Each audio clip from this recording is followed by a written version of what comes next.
नमस्कार। मैं सनत कुमार पांडे, व्याख्याता electronics engineering, government polytechnic Lucknow. Wireless and mobile communication system की इस वीडियो श्रृंखला में एक बार फिर से आपका स्वागत करता हूं। आज के लेक्चर में हम लोग जो है वो multiple access techniques for wireless communication की चर्चा करेंगे, जो इस श्रृंखला का लेक्चर नंबर 2 होगा। तो आइए स्टार्ट करते हैं आज का लेक्चर। आज के लेक्चर्स में हम लोग introduction to multiple access techniques के बारे में पढ़ेंगे, जिसमें हम लोग frequency division multiple access FDMA, time division multiple access TDMA, और distinction between TDMA FDD and TDMA TDD, ठीक है, और code division multiple access CDMA और इसी का एक्सटेंडेड वर्जन डब्ल्यूसीडीएमए की चर्चा करेंगे। बेसिकली लास्ट लेक्चर में हम लोगों ने मल्टीपल एसेस के बारे में देखा था कि बेसिकली मल्टी एसेस टेक्निक्स होती क्या है और मल्टीपल एसेस का हम यूज क्यों करते हैं।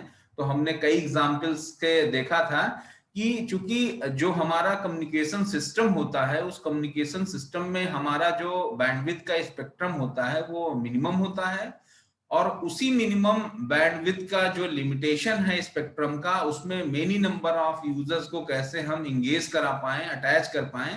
तो उसके लिए हम बहुत सारे कॉन्सेप्ट्स अप्लाई करते हैं, जिसमें आपने देखा था कि सेलुलर टेक्नोलॉजी का कॉन्सेप्ट था, जिसमें आप लोगों ने कई कॉन्सेप्ट सीखे थे कि कैसे हम उसकी सेक्टरिंग कर दें, ठीक है, रीयूजेबिलिटी कैसे इंक्रीज करें, सेल को स्प्लिट करके करें, ठीक है, सेक्टरिंग से करें, या आप लोग वहीं पे फ्रीक्वेंसी रीयूज का कॉन्सेप्ट यूज करते थे, ठीक है।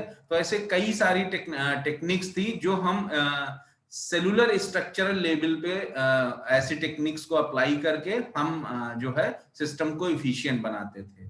फिर वहीं पे अगर हम जो हमारा बेसिकली ट्रांसमिशन के पॉइंट ऑफ व्यू से हम बात करें कि सिग्नल को ट्रांसमीटर से रिसीवर पे कैसे हम इफिशिएंट मैनर में भेजें कि हमारा जो है वो सिस्टम क्या है, इफिशिएंटली वर्क करे और मेनी नंबर ऑफ यूजर उस सिस्टम को एक्सेस कर पाए, ठीक है। तो इसी के क्रम में हम लोग जो है वो मल्टीपल एसेस टेक्नोलॉजी को यूज करते हैं। जैसा हम लोगों ने एग्जाम्पल से भी सीखा था कि मान लीजिए कि एक पर्टिकुलर जो है वो गुड्स कैरियर है, जैसे ट्रक है, और उसमें सिर्फ एक बॉक्स को आप जो है वो लखनऊ से दिल्ली तक भेजिए, ठीक है। तो क्या होगा, एक छोटा सा बॉक्स तो जा रहा है लखनऊ से दिल्ली तक, लेकिन उसके अलावा भी उसमें कई बॉक्सेस एक साथ भेजे जा सकते थे। हम उनको ना भेज के अगर एक बॉक्स भेजेंगे तो एक बॉक्स भेजने का खर्च क्या होगा, वो ज्यादा होगा, और ज्यादा होगा तो सिस्टम क्या हो जाएगा, कॉस्टली हो जाएगा, और उस कॉस्टली सिस्टम को यूजर जो है वो सेलेक्ट करना प्रेफर नहीं करेगा। यूजर क्या होगा, जो यूजर फ्रेंडली सिस्टम हो पहले तो उसे सेलेक्ट करता है, दूसरा कॉस्ट इफेक्टिव हो उसे सेलेक्ट करता है, ठीक है। तो जो मैक्सिमम ऑप्टिमम कंडीशन की हम बात करें तो जो चीप एंड बेस्ट सिस्टम हो वो बेसिकली क्या होता है, यूजर पॉपुलर होता है, यूजर उसको ज्यादा पसंद करते हैं कि सस्ते में हमें अच्छी से अच्छी टेक्नोलॉजी मिल जाए, ठीक है। कॉस्ट इफेक्टिव का ये मतलब नहीं कि हम सिर्फ सस्ती चीजों को प्रेफर करते हैं। आपने देखा हो कि जब हम लोग 3G सिस्टम यूज करते थे और 3G as compare to 4G हमें जो है वो चीपर पड़ता था, ठीक है, लेकिन हम क्या करते किए कि जब 4G लॉन्च हुआ तो कुछ दिनों तक क्या हुआ कि हमको 4G फ्री में दिया गया जियो के द्वारा, फिर उसका चार्ज करने लगे और चार्ज जो है वो 3G के कंपैरिजन में ज्यादा था, ठीक है। तो लेकिन जब एक बार हम लोगों ने 4G का टेस्ट ले लिया तो फिर हम 3G से जो हमारी कनेक्टिविटी थी, हमारी फ्रेंडशिप थी, वो ब्रेक कर गई। हम किसको, 4G को प्रिफर करने लगे और धीरे धीरे 3G सिस्टम क्या हुआ कि आइसोलेट होता गया, ठीक है। लेकिन जो चीजें हम पहले से यूज कर रहे हैं, ठीक है, उस यूज कर रही हुई टेक्नोलॉजी से स्विच करना थोड़ा सा कठिन होता है, मुश्किल होता है कंपनी पॉइंट ऑफ व्यू से, कि जो सर्विस प्रोवाइडर है उसके पॉइंट ऑफ व्यू से क्यों भी कठिन होता है। क्यों, क्योंकि यूजर जिस सिस्टम में फ्रेंडली है, कॉस्ट जिसको वो करता आ रहा है, उसको नई सिस्टम में अगर हम ले जाएंगे तो उसको हमें मोटिवेट करना पड़ेगा। इसीलिए जियो ने, आपने देखा था कि फ्री का स्ट्रेटजी अपनाया, और चूंकि 3G से में आपको सिस्टम भी 4G के लिए चेंज करना पड़ता, आपके लिए जो है 8 to 10,000 का मिनिमम इन्वेस्टमेंट करके दूसरा मोबाइल सेट खरीदना पड़ रहा था। तो ऐसा करने के लिए जियो ने क्या किया था कि पहले 6 मंथ के लिए आपको फ्री 4G उसने लॉन्च किया कि पहले तो सबको आप क्या करिए 4G फ्री में दीजिए और इनको जो है वो 3G से 4G शिफ्ट करने के लिए मोटिवेट करिए कि हम आपको 4G फ्री में दे रहे हैं, आप सिर्फ अपना मोबाइल सिस्टम एक परचेज कर लीजिए, मोबाइल सेट। फिर आपने क्या देखा, जब 6 महीने में नंबर ऑफ यूजर्स काफी हो गए तो उसने क्या किया, उसको चार्ज कर दिया। ठीक है, तो जब एक बार आपने 4G यूज कर लिया फिर आपके लिए 3G जो है वो फ्रेंडली नहीं रह गया। क्यों? क्योंकि 4G की जो सिस्टम से रिक्वायरमेंट थी वो एज कंपेयर टू 3G बहुत अपडेटेड थी। अब सिस्टम क्या चल रहा है कि 5G हमारे बीच आने वाला है और 5G को से 4G से 5G में शिफ्ट कराने के लिए कंपनियां कुछ ऐसी ही स्कीम लाएंगी कि आपको कैसे पहले 4G से 5G में जो है वो शिफ्ट कराएं। ठीक है, तो कई सारे लुभावने ऑफर आएंगे। तो बेसिकली हो क्या रहा है, टेक्नोलॉजी का अपग्रेडेशन हो रहा है और हम लोग हमेशा कॉस्ट इफेक्टिव चीजों को प्रेफर करते हैं। किसके साथ? सर्विस अच्छी हो इसके साथ, कि हम सिर्फ पैसे का मोह नहीं कर रहे हैं, हमें अच्छी से अच्छी सर्विस भी चाहिए होगी। तो उस सर्विस की क्वालिटी को इंप्रूव करने के लिए जब हमने कई सारी टेक्निक्स जो है इजाद की, तो वहीं पर एक मल्टीपल एसेस जो टेक्नोलॉजी था उसका बहुत इंपॉर्टेंट रोल हुआ कि हमने तो सबसे पहले क्या किया कि सेलुलर टेक्नोलॉजी का यूज करके जो नेटवर्क हम बिछा रहे हैं उसको एफिशिएंट बनाया कि उस एक पर्टिकुलर नेटवर्क में कैसे नंबर ऑफ यूजर एसोसिएट हो सकें। फिर उसके बाद हमने ट्रांसमिशन की टेक्नोलॉजी को इंप्रूव करने का प्रयास किया। तो आज के लेक्चर में जो हम डिस्कशन करने जा रहे हैं बेसिकली मल्टीपल एसेस टेक्नोलॉजी का। मल्टीपल एसेस टेक्नोलॉजी आज का जो डिस्कशन है वो इसी पे डिपेंडेंट है कि हम कैसे ट्रांसमिशन इफिशियंसी अपनी बढ़ाएं कि एक समय में मेनी नंबर ऑफ चैनल्स, एक चैनल से मेनी नंबर ऑफ सिग्नल्स को हम कैसे भेज पाने में सक्षम हो पाए। तो इसी के क्रम में हम लोगों ने देखा था कि हमारे पास कुछ बेसिक स्कीम्स थी, जैसे आपका FDMA, frequency division multiple access, TDMA और सीडीएमए। ठीक है, तो आज के लेक्चर में हम बेसिकली इन्हीं जो हमारी मल्टीपल एसेस स्कीम्स हैं इनकी चर्चा करेंगे और इनके सिस्टम्स के बारे में जानने का प्रयास करेंगे। तो आइए स्टार्ट करते हैं अपना लेक्चर। बेसिकली हम लोग लास्ट टर्न पे डिस्कस किए थे कि जो हमारा एफडीएमए सिस्टम होता है उसमें हम अपनी फ्रीक्वेंसी का जो स्पेक्ट्रम है उसको छोटे छोटे स्लॉट्स में क्या करते हैं, डिवाइड करते हैं और उसी में अपने सिग्नल को क्या करते हैं, ट्रांसमीटर से रिसीवर पर भेजते हैं। ठीक है, और वहीं पे गार्ड बैंड का कॉन्सेप्ट आया था कि दो सिग्नल आपस में क्या हो, मिक्सअप ना होने पाए, इसके लिए गार्ड बैंड की रिक्वायरमेंट है। तो इस तरीके से हम चाहे वो हमारा फ्रीक्वेंसी डिवीजन मल्टीपल एसेस हो, फिर टीडीएमए में आपने देखा था कि आपने वहां पर टाइम एक्सेस को आपने क्या है मल्टीपल यूजर्स के लिए जो है वो डेडिकेटेड कर दिया था। कुछ टाइम के लिए एक यूजर के लिए पास रहेगा, कुछ टाइम के लिए दूसरे यूजर के पास रहेगा, और आपने देखा था कि कैसे जो है हमारा सिस्टम एक लिमिटेड टाइम फ्रेम में कई सारे सिग्नल जो है वो ट्रांसमीटर से रिसीवर पर भेजने में सक्षम हो पा रहा है। ठीक है, फिर वहीं पे हम बात करते थे सीडीएमए की, कोड डिवीजन मल्टीपल एसेस की। कोड डिवीजन मल्टीपल एसेस में आपने देखा कि एक ही हमने जो है वो जो हमारा चैनल था उससे क्या है कि कई सारे मैसेज सिग्नल एक साथ भेजने का प्रयास किया डिफरेंट डिफरेंट कोड के फॉर्म में, और वो कोड आपस में एक दूसरे से मिक्सअप भी नहीं हो रहे हैं। और पर्टिकुलरली ये क्या है, रिसीवर डेडिकेटेड कोड्स हैं, इनका डायरेक्शन जो है, और ये पर्टिकुलर कोड जो है क्या पर्टिकुलर रिसीवर के द्वारा एक्सेप्ट किए जाते हैं। ठीक है, और उसकी कुछ टेक्निक्स होती हैं, जैसे ट्रांसमिशन के दौरान आप देखेंगे कि कोई कोड जो है ट्रांसमीटर से रिसीवर की ओर चला तो इसमें हो सकता है कई सारे कोड आपस में क्या हो, कई चैनल्स के जो आपके कई ट्रांसमीटर की इंफॉर्मेशन थी वो एक साथ गई, और लेकिन जो हमारा पर्टिकुलर रिसीवर था वो पर्टिकुलर फ्रीक्वेंसी या पर्टिकुलर जो हमारा सिस्टम था उसका कोडिंग का, उससे रिलेटेड कोड को एक्सेप्ट किया, बाकी को क्या किया, डिस्कार्ड किया। इसी तरीके से आपका सेकंड यूजर जो है वो अपने जो उसको जिस कोड की आवश्यकता है, जिस फ्रीक्वेंसी के लिए वो सिलेक्टिव है उसको सिलेक्ट करेगा, बाकी को सबको क्या करेगा, डिस्कार्ड कर देगा। तो इस तरीके से हम कई सारे कोड्स एक साथ जो है वो ट्रांसमीटर से रिसीवर पर भेज पाने में सक्षम हो पा रहे हैं। ठीक है,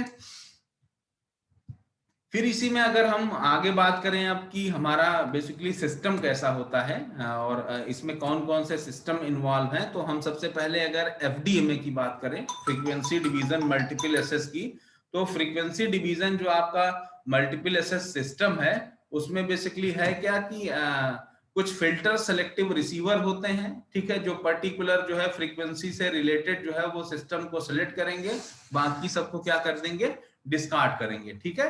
तो filter is needed at the receiver, जैसा मैंने बताया कि किसी ट्रांसमीटर से रिसीवर पे जब आपका सिग्नल ट्रांसमिट हो रहा होगा, ठीक है, मान लीजिए ये आपका ट्रांसमीटर एंटीना है और ये आपका रिसीवर एंटीना है, ठीक है। तो ट्रांसमीटर एंटीना से जब रिसीवर आपका सिग्नल जाएगा तो कई सारी फ्रीक्वेंसी, जैसे मैंने बताया कि मान लीजिए हमने 10 स्लॉट्स थे, एक जो हमारा स्पेक्ट्रम है हमने उसमें 10 स्लॉट्स बना दिए, तो 10 नंबर ऑफ सिग्नल क्या होगा, एक साथ ट्रांसमीटर से रिसीवर पे जाएगा।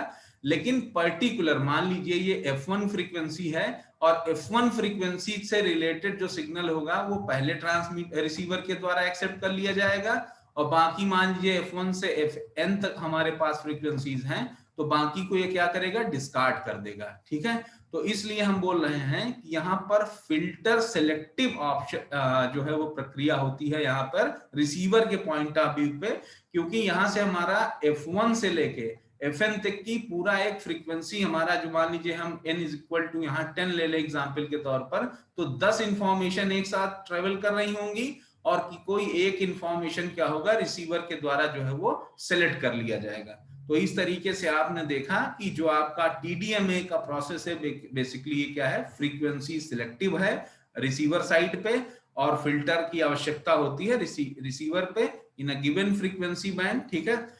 Large number of sub channels is equal to large number of user supported, ठीक है। जितने भागों में हमने इसके स्पेक्ट्रम को डिवाइड किया है, ठीक है, जितने सब चैनल्स क्रिएट किए उतने नंबर ऑफ यूजर क्या करेंगे, इस सिस्टम को सपोर्ट करेंगे, ठीक है। Due to the interference a guard band is necessary, हमने जैसा आपको बताया कि इसमें इंटरफेरेंस की संभावना है, इसलिए हम इसमें क्या यूज करते हैं, गॉड बैंड यूज करते हैं। लास्ट टाइम पे हम लोगों ने समझा था एक एग्जांपल के माध्यम से कि वर्तमान में जैसे हम लोग सोशल डिस्टेंसिंग का कॉन्सेप्ट लगाते हैं कि दो ह्यूमन बीइंग को आपस में 2 गज की दूरी पे जो है वो खड़ा होना चाहिए ताकि आपस में क्या हो सके, कोई वायरस का ट्रांजैक्शन ना हो सके, वायरस का इंटरफेरेंस ना हो सके आपकी बॉडी में। उसी तरीके से दो सिग्नल्स के बीच में आपस में जो है वो इंफॉर्मेशंस का जो है वो मिक्सअप ना होने पाए, इसलिए हम गार्ड बैंड यूज करते हैं, ठीक है। तो ये सब चीजें हम लास्ट टाइम पे डिस्कस कर चुके हैं, ठीक है। तो बेसिकली है क्या इसमें कि हमने एक पर्टिकुलर अपने जो चैनल को सब चैनल्स में डिवाइड किया और इस तरीके से हमारा जो फ्रीक्वेंसी डिवीजन मल्टीपल एसेस की टेक्निक्स है वो वर्क करती है, ठीक है। नैरोअर सब channels, low quality of sound and more interference, जितना हम अपने जैसे हमने एग्जाम्पल के तौर पे लिया कि मान लीजिए हमारे पास 100 Mbps का जो है वो कोई स्पेक्ट्रम है, अब उसको हम 10 चैनल्स में डिवाइड करें तो 10 का होगा, और अगर उसको हम वहीं पे और ज्यादा चैनल्स में डिवाइड करना चाहें, ठीक है, तो क्या होगा कि नंबर ऑफ चैनल्स तो बढ़ जाएंगे, ठीक है। मान लीजिए 1 का हम डिवाइड कर दें 1 kbps का, तो इसमें 100 चैनल आपके निकल आएंगे, लेकिन 100 यूजर भी उसके साथ एसोसिएट हो जाएंगे। लेकिन होगा क्या कि जितना ज्यादा आप चैनल को नैरोअर करते जाओगे उतना आपका गार्ड बैंड क्या हो जाएगा, छोटे साइज का हो जाएगा, और गार्ड बैंड जब छोटा हो जाएगा तो सिग्नल क्या होंगे, पास पास आ जाएंगे और इंटरफियरेंस की संभावना क्या होगी, बढ़ जाएगी, ठीक है। इसलिए हम कहते हैं क्लोजर चैनल्स, क्लोजर सब चैनल्स, मोर इंटरफियरेंस, उतना ज्यादा इंटरफियरेंस बढ़ जाएगा और गार्ड बैंड भी वहां जब इतना ज्यादा रिड्यूस हो जाएगा तो वो भी क्या करेगा, इंटरफेरेंस को रोक पाने में सक्षम नहीं हो पाएगा, ठीक है। लेकिन गार्ड बैंड से हम कहीं ना कहीं इंटरफेरेंस को कम करने का प्रयास करते हैं, ठीक है।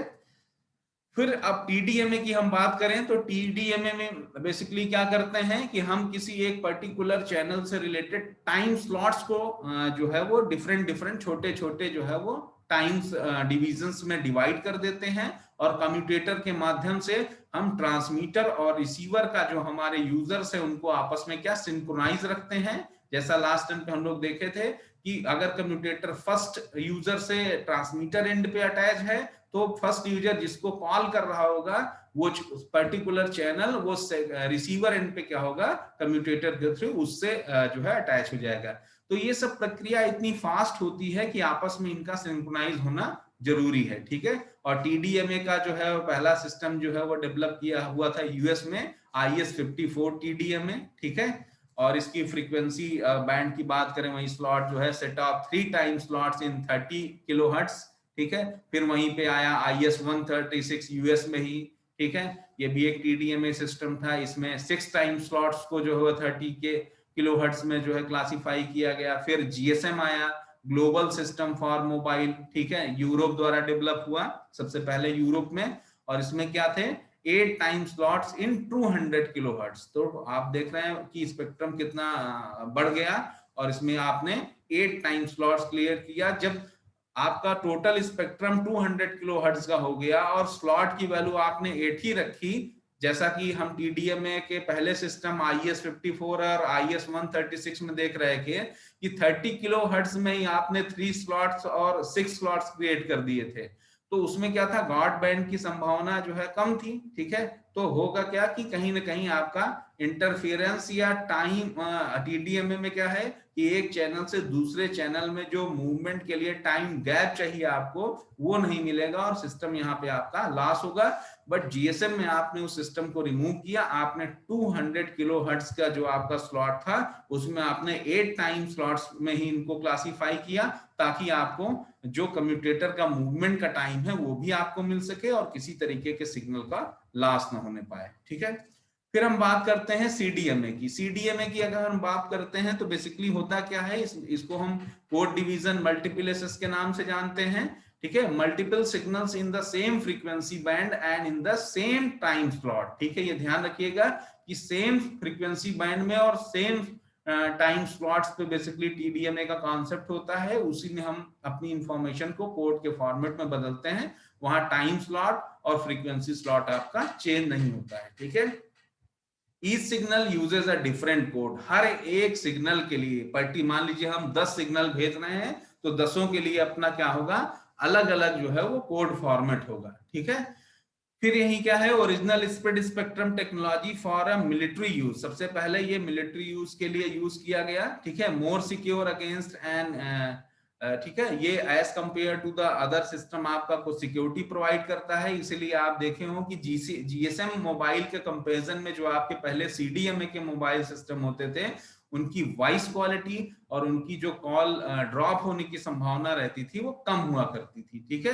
The receiver must know spread spectrum code, वही मैंने बताया कि पर्टिकुलर जो हमारा रिसीवर होगा वो पर्टिकुलर कोड को क्या करेगा, रिसीव करेगा और उसी को एक्सेप्ट करेगा, बाकी सबको क्या कर देगा, डिस्कार्ड कर देगा, ठीक है। तो ये हमारा सीडीएमए का कॉन्सेप्ट है। और सीडीएमए में अगर हम बात करें जो है इसके वर्किंग की, तो बेसिकली क्या है कि इसमें कई तरीके की नॉइज है, जैसे व्हाइट नॉइज आती है, ठीक है। व्हाइट नॉइज बेसिकली क्या होता है, इसको गॉसियन नॉइज से भी बोलते हैं। और बेसिकली ड्यू टू द जो आपका जो है एलिमिनेशन टेक्नोलॉजीज हैं वो फिल्टर के थ्रू हम जो है इसको एलिमिनेट करने का भी प्रयास करते हैं, ठीक है। और रिसीवर और पे बेसिकली ये कॉन्सेप्ट अप्लाई होता है। और हम सीडीएमए को कोड जनरेट करने के लिए जो हमारा ट्रांसमीटर एंड है उस ट्रांसमीटर एंड पे कुछ कॉन्सेप्ट को फॉलो करते हैं। जैसे हम लोगों ने अगर हम बात करें स्प्रेड कोड्स की, तो ये आपके पास फार्मूला होता है 1/n integral 0 to t pit and pjt dt। ये बेसिकली इसमें क्या है कि इसकी वैल्यू 1 होगी कब, जब आपका i is equal to j होगा, और इसकी वैल्यू 0 होगी जब ये i is equal to j नहीं होगा।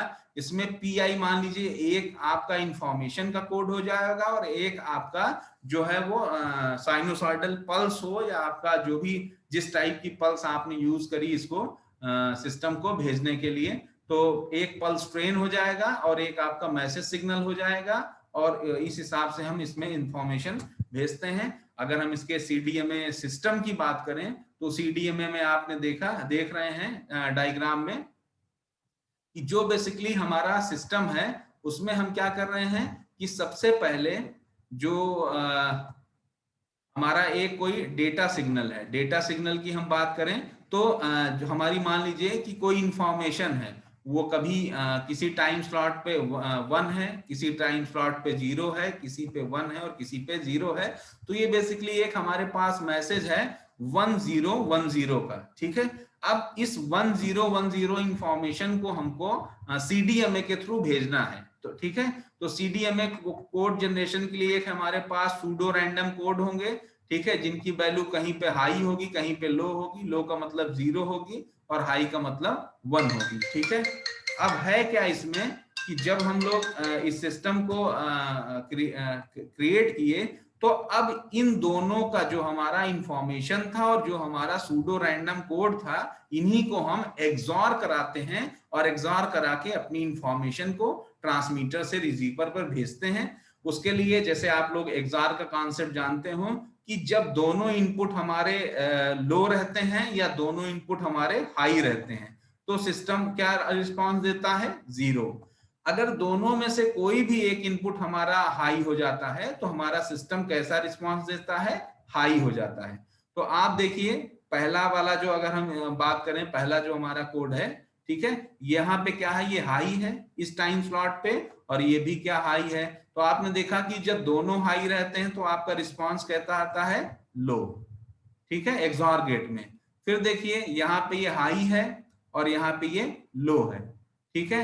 अब आपने देखा कि जब दोनों में से कोई एक भी हाई होता है, ठीक है, जब दोनों में से कोई एक हाई होता है तो हमारा रिस्पांस कैसा आता है? बेसिकली हाई आता है। तो यहाँ पर आपको क्या मिला? हाई मिल गया। तो इसी तरीके से नेक्स्ट अगर हम इसको देखें, ये भी हाई, ये भी हाई, तो यहाँ हमको क्या मिल गया? लो मिल गया। तो इसी तरीके से पूरा आपका कोडिंग होती है सीडीएमए की, और हमारा इंफॉर्मेशन ट्रांसमीटर से रिसीवर में 1010 के फॉर्मेट में जाता है। सूडो रैंडम जो कोड्स हैं उनको जो है एक्सॉरिंग के माध्यम से हमने क्या किया? एक सीडीएमए कोड जनरेट किया, ठीक है, जिसको हम बोलते हैं transmitted signal data signal XOR with the pseudo random codes, ठीक है। तो सूडो रैंडम कोड्स के हिसाब से हमने अपने इंफॉर्मेशन को इसमें डिकोड कर दिया और हम इस इंफॉर्मेशन को भेजते हैं। तो ये कुछ कॉन्सेप्ट आपका सीडीएमए सिस्टम का है। अब इसी में हम लोग इसके और एक्सटेंडेड वर्जन की बात करें तो इसमें बेसिकली जो है फ्रीक्वेंसी डिवीजन डुप्लेक्स होता है। अब एफडीडी क्या होता है? एफडीडी बेसिकली है कि continuous uplink and downlink transmission. इसमें जो भी ट्रांसमिशन हो रहा होगा उसके लिए हमें एक अपलिंक जो है वो क्रिएट करना पड़ेगा, एक डाउनलिंक क्रिएट करना पड़ेगा, ताकि एक समय में हम सिग्नल को ट्रांसमिट भी कर सकें अपने अपलिंक से। अपलिंक होता क्या है? जो हमारा सेंडर और रिसीवर के बीच में लिंक बनता है उसको हम अपलिंक बोलते हैं। और डाउनलिंक क्या होता है? जो रिसीवर से और सेंडर के बीच में लिंक बनता है उसको हम लोग डाउनलिंक बोलते हैं यहाँ पे। और इस तरीके से और हम कई सारे सिग्नल का जो है स्ट्रीम जो है वो सिग्नल स्ट्रीम अपनी भेजते हैं। इसमें जो सिग्नल हमें ट्रांसमिट करना हो हम उसको अपलिंक चैनल पे भेजते हैं, और जो रिसीव करना होता है सेंडर को हम उसको डाउनलिंक से रिसीव करते हैं। तो आपस में सिग्नल का मिक्सअप भी नहीं होता है और हमने अपने जो है सिस्टम को इफिशिएंटली यूज कर पाते हैं, ठीक है। Higher immunity to system interference, यहाँ पर इंटरफेरेंस भी कम मिलेगा आपको।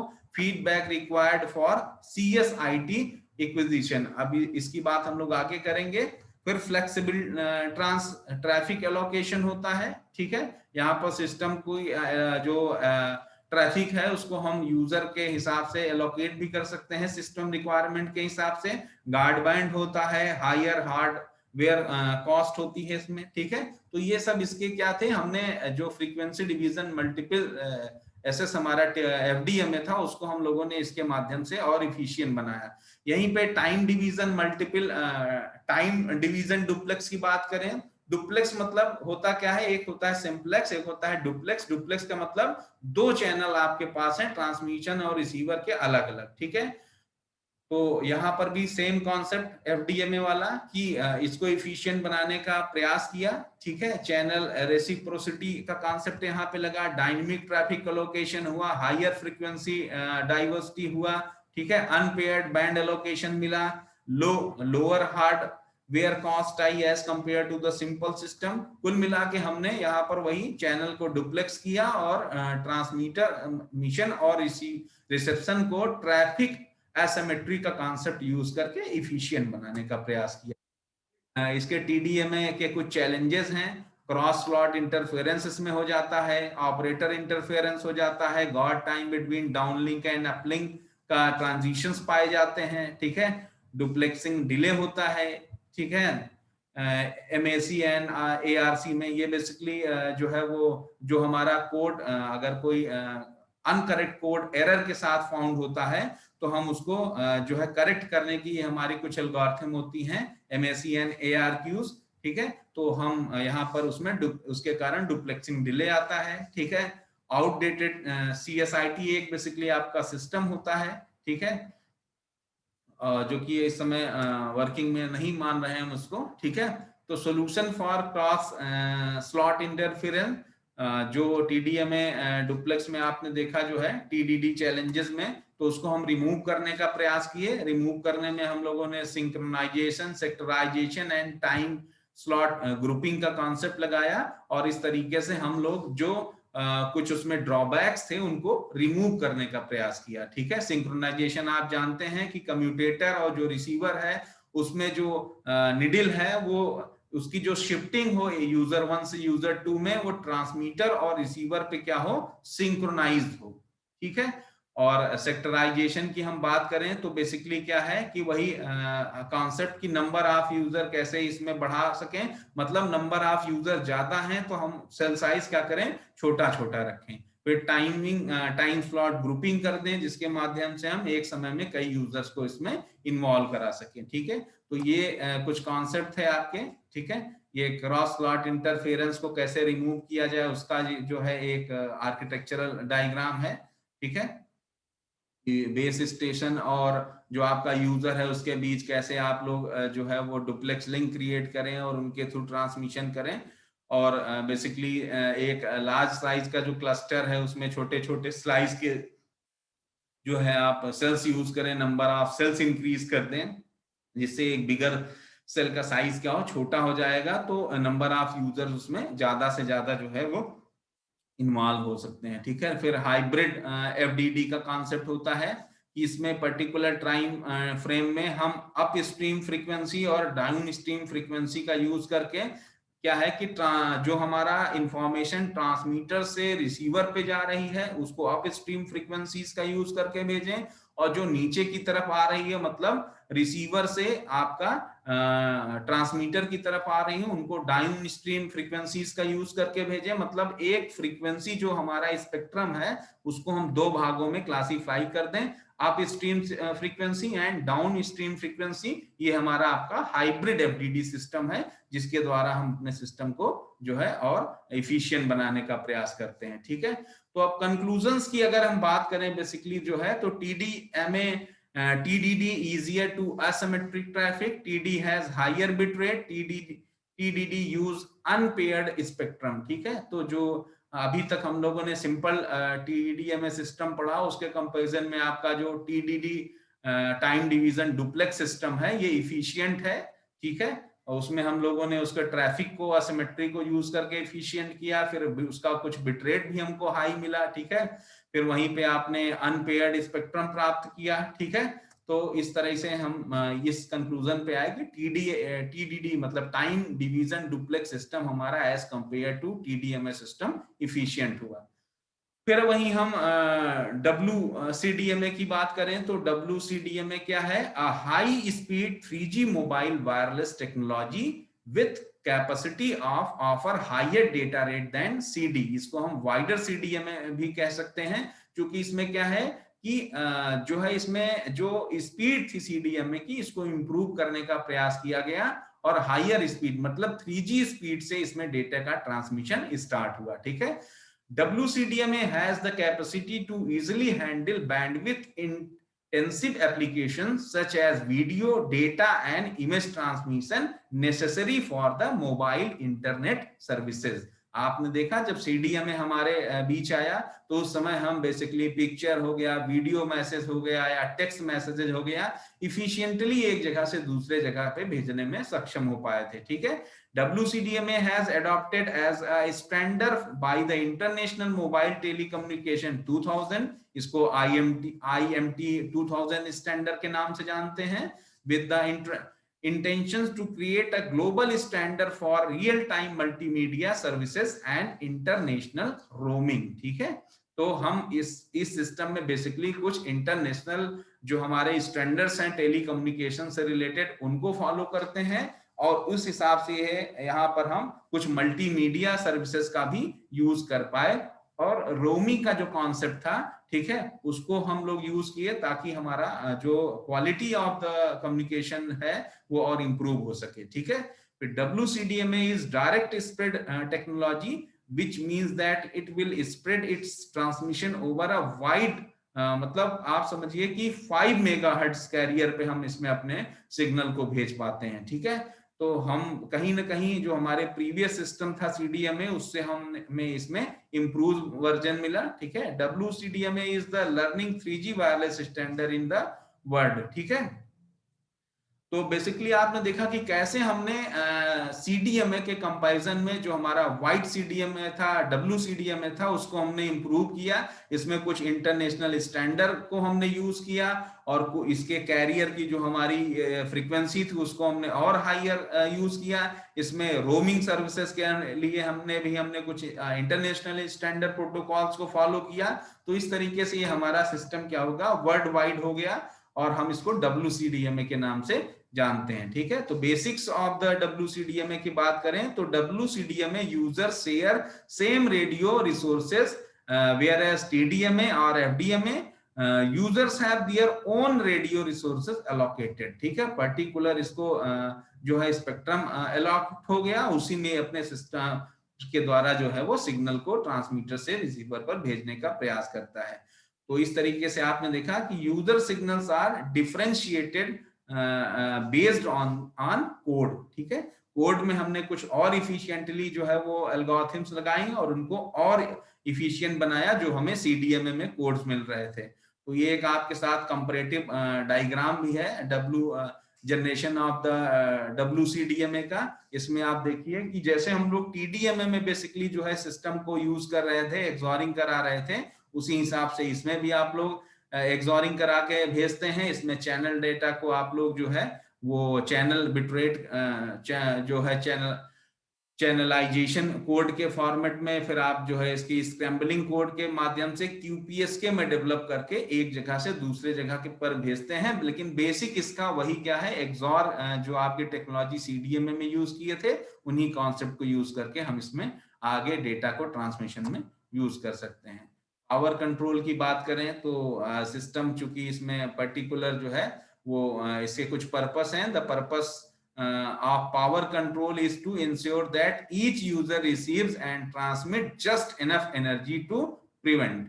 ठीक है, इसमें इसीलिए मैंने बताया कि GSM के कंपैरिजन में कॉल ड्रॉप होने की जो है पॉसिबिलिटी कम होती है, क्योंकि इसमें पावर इंश्योरेंस होता है कि हमारा जो बेस स्टेशन से मोबाइल के बीच नेटवर्क है उसमें इनफ पावर होगी कि किसी तरह का कोई जो है वो कॉल ड्रॉप नहीं होगी और आपकी कनेक्टिविटी बनी रहेगी। ठीक है, तो इस तरीके से आपने जो है वो CDMA में देखा जो है एडवांटेजेस ऑफ CDMA की बात करें तो सर्विस फ्लेक्सिबिलिटी है, स्पेक्ट्रम इफिशियंसी है, कैपेसिटी और इसका नेटवर्क स्केल इकोनॉमी बढ़ जाती है, आउटस्टैंडिंग वॉइस कैपेबिलिटी है। तो इस तरह से आपका सिस्टम जो है कुल मिला के वो इफिशियंट हो जाता है as compare to the CDMA।